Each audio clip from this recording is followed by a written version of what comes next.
Hey folks, Daily Landsblog here, and just off the top, I want to tell you that if you would like to make the Daily Landsblog, if you would like to make an appearance on Skype, reach out to me and let me know kind of what your story is and whether you feel as though there's other people that could be impacted by your story. For instance, Sean Miller. Sean reached out to me. We put him through like 25 auditions. You know, he had to prove himself in a million different ways. We had a list of 200. We narrowed it down to this guy. Hey, Sean, by the way, once again, congratulations for making the Daily Landsblog. That must have been a hell of a battle. What?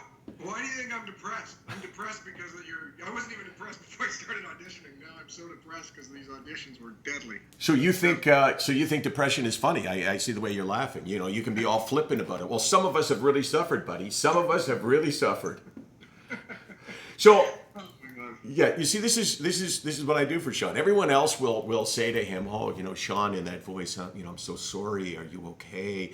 You know, I really feel for you." But for me, it's like, you know what, Sean, fuck off. I'm gonna have some fun. So. Literally, you give me calls telling me to fuck off. Yeah, I literally. That actually is the best call I get all day. It makes me the happiest. So you seem to be really happy right now. I have to ask you, is this Sean Miller really happy? Is this Sean Miller, I'm doing okay, but I'm putting on the mask, or are you covering up something that's really bad right now? Yeah, I mean, I think I'm about a 4 out of 10. And for me, that's really good. Like, I went for a run. I had some food and because I was horrible this morning, like very scared and sad this morning. And so it's amazing how I can pop in and out of this. And I haven't been where you are, like 6'7". Like I don't get there. That's kind of hard. But I also, it's when you're on here, it's hard to, you're kind of nervous and you're talking to somebody, and it definitely harder to be as, emotional. You know why, though? I mean, part of that is the mask that you're used to putting on. I mean, you've lived with this off and on for 20 years and pretty well consistently for at least the last year and a half. And yet I'm sure there's a lot of people in your life who would have said, I didn't know anything was wrong. And that's not because they're stupid or insensitive. I mean, they might be, but it's probably because you have the ability to fool us. I think it's a learned behavior where I want people, to connect with people, and so you almost go overactive because you want to connect with people and you don't feel connected to yourself. So you almost feel you have to go harder to connect. It's almost this thing called depersonalization where I don't feel like I feel I'm with people, but I can't feel that love, and I want to grab it, but it's hard to do. So when you're down there and you said this morning you were scared, explain that.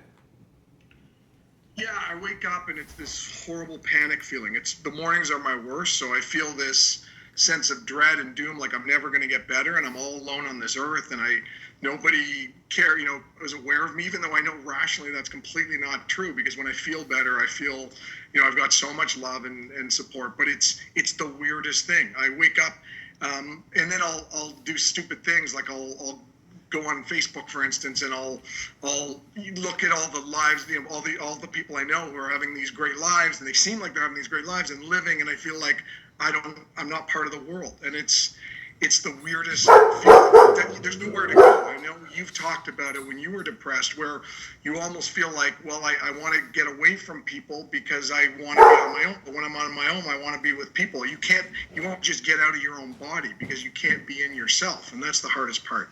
That is a really, really pretty profound statement that you made. I'm shocked at how profound it was. I thought we were just going with you for the sympathy vote. Before we wrap this up, let me ask... 200 auditions. Yeah. I mean, you taught me well. Let me ask you this. Is that just a T-shirt you're wearing right now for the Landsblog? Just answer yes or no. Well, the suit and tie was hard to get. Okay. They don't let you through the border. Dude, was that yes or no? Yes. Okay. Yes. Did you shave today? I did. Look at that. Oh, you did? Nice. Damn, I thought I was going to bust you on that. A little bit. I wanted to look good for the Landsblog. I had a nice shower. I worked out so I could look good for you, buddy.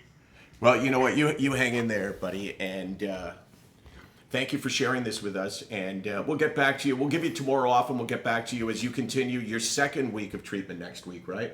And hopefully you will continue to have times in your day where you're a 4. Because as I have said many times, and everybody who's been through it understands, when you've been a 0, a 4 can feel like an 8. It's all where you came from. You're nodding your head. You're saying, yeah, profound, Landsberg. That's really on.